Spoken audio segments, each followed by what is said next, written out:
Shalom jemaat yang kekasih dalam Tuhan Yesus Kristus. Selamat malam, hari ini kita bertemu lagi dalam acara Mawar. Apa itu Mawar? Mari awali waktu Anda dengan yang rohani. Ini adalah bagian yang ketiga untuk kita melakukan kegiatan untuk telaah ataupun juga evaluasi di malam hari. Dan pada hari ini saya mau ambil tema tentang new normal. Apa itu new normal? New normal adalah satu kehidupan yang mungkin tidak biasa. Dari hal yang biasa-biasa dan normal, tetapi karena ada kondisi COVID-19, membuat segala sesuatunya menjadi baru dan berubah. Maka kalau kita bicara perubahan, hari ini apa saja yang berubah? Kita mulai dari ketika menjaga jarak dengan orang lain, tidak bisa sembarangan lagi, karena bertemu dengan orang lain kita harus ada jarak. Lalu ketika kita mencoba untuk menjaga kesehatan, kita pun juga dibatasi dengan pakai masker dan tidak bisa berbicara dengan gampang saja tanpa ada pelindung. Lalu mungkin juga kita tidak bisa berkunjung di antara keluarga dan saudara karena segala sesuatunya dibatasi untuk menjaga kesehatan kita. Tapi malam hari ini saya bukan membahas kesehatan, tapi saya membahas tentang firman Tuhan yang berkaitan dengan manusia baru. Maka hari ini saya mengajak kita semua untuk menelaah, bahkan juga belajar dari kebenaran firman Tuhan, bagaimana dengan manusia lama dan menjadi manusia baru. Mari kita buka di dalam Alkitab kita. Kita baca dari 2 Korintus pasal yang kelima, ayat 16 dan ayatnya yang ke-17. Firman Tuhan katakan demikian. Sebab itu kami tidak lagi menilai seorang juga pun menurut ukuran manusia. Dan jika kami pernah menilai Kristus menurut ukuran manusia, sekarang kami tidak lagi menilainya demikian. Ayat 16 ini ditekankan bagaimana kehidupan kita mengalami perubahan. Bagaimana hidup kita mengukur segala sesuatunya bukan dengan ukuran Tuhan, tapi dengan ukuran manusia. Kalau kita melihat dari bagian firman Tuhan ini dikatakan, sebab itu kami tidak lagi menilai seorang pun juga menurut ukuran manusia. Maka hari ini kalau kita pun diajar untuk new normal, yang kita harus perhatikan adalah bagaimana situasi hari ini membawa kita belajar untuk mengerti orang lain. Dan semua kondisi yang hari ini ada bukan karena maunya manusia, tetapi ini ada dalam programnya Tuhan, rencananya Tuhan untuk kita belajar apa dan bagaimana rencana Tuhan. Karena siapa yang bisa menyangka bahwa di tahun 2020 ini ada kondisi COVID-19 dan ini sudah memasuki bulan ketiga kita dengan situasi yang berubah. Tetapi saya percaya bahwa hari ini Tuhan punya rencana yang terbaik bagi kita supaya kita bisa melihat sebenarnya situasi hari ini membuat kita bagaimana. Tetapi firman Tuhan diingatkan di dalam 2 Korintus pasal 5 ayat 16 ini bahwa kalau kita menjadi orang yang sungguh-sungguh telah dipulihkan oleh Tuhan dari manusia yang biasanya ataupun juga manusia lama, kita diubah oleh Tuhan menjadi manusia baru. Kita diubah bukan untuk satu hal yang tidak berguna, tetapi kita dirubah karena ada rencana Tuhan. Tetapi ketika perubahan itu terjadi, bukan ukuran kita ukur, tetapi ukuran yang Tuhan mau dalam hidup manusia.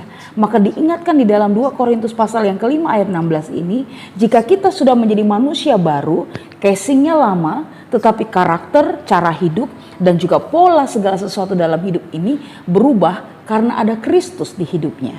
Maka kalau hari ini kita bisa berubah, hari ini kita bisa menghadapi kehidupan yang baru, itu bukan karena maunya kita, tetapi karena Tuhan yang mau hari ini kita mengukur segala sesuatu bukan dengan ukuran manusia, tapi ukuran Tuhan. Karena dialah yang empunya rencana dalam hidup kita.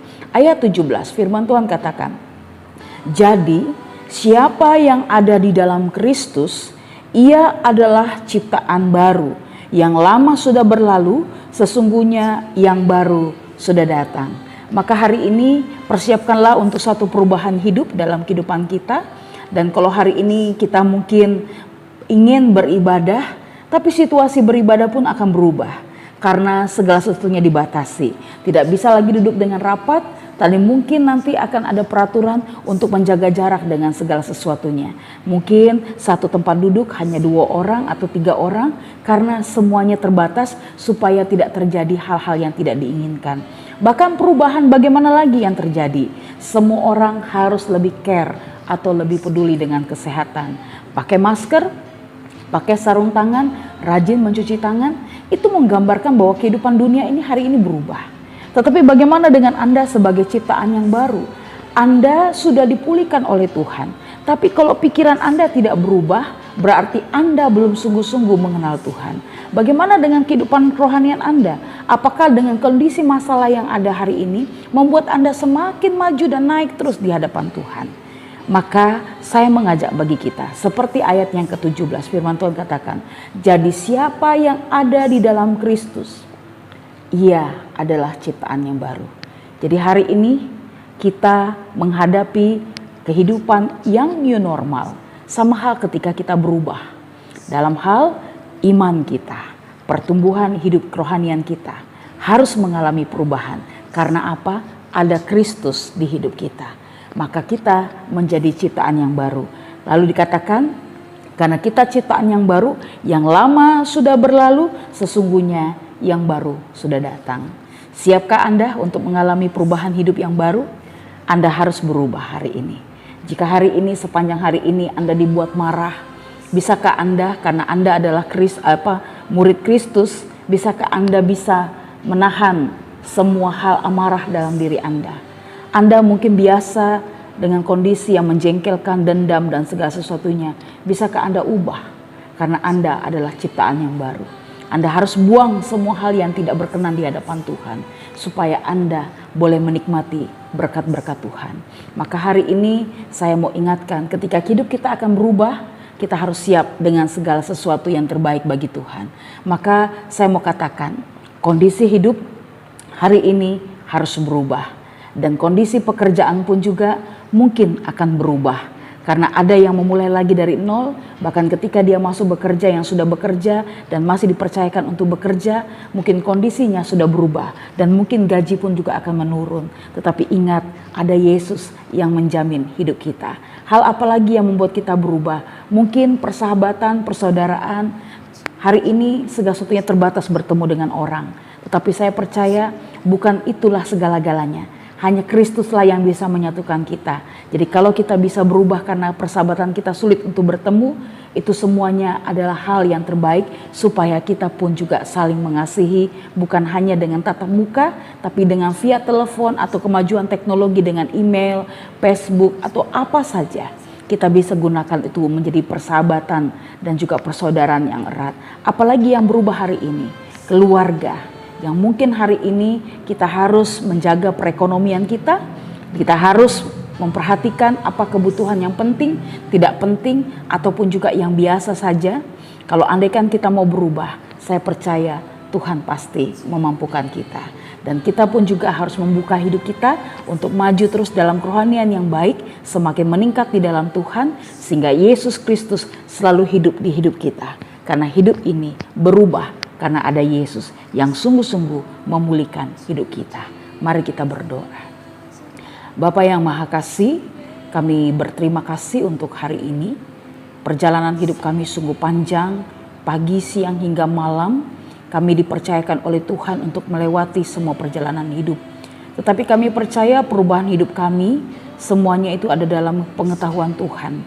Semua yang terjadi dalam hidup kami hari ini, itu membawa kami belajar bahwa kami adalah manusia yang sungguh-sungguh dipercayakan oleh Tuhan untuk melewati hari ini bersama dengan Engkau. Dan kami yakin Yesus Kristus ada di hidup kami, maka kami menjadi ciptaan yang baru, yang lama telah berlalu, yang baru sudah datang.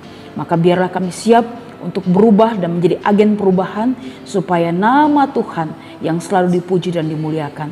Terima kasih untuk perjalanan hidup hari ini, dan kami tahu bahwa hidup ini sungguh berarti dan berharga di mata Tuhan. Oleh sebab itu, berkati kami semua, dan ketika kami beristirahat, Tuhan tolong kami supaya besok pagi kami boleh bangun dengan kekuatan yang baru, sehingga kami boleh menikmati berkat Tuhan yang selalu baru tiap-tiap hari. Terima kasih Bapa. Hanya di dalam nama Tuhan Yesus Kristus kami berdoa dan mengucap syukur. Amin. Selamat istirahat jemaat yang kekasih dalam Tuhan Yesus Kristus, dan biarlah hari ini damai Tuhan selalu beserta dengan kita. Amin.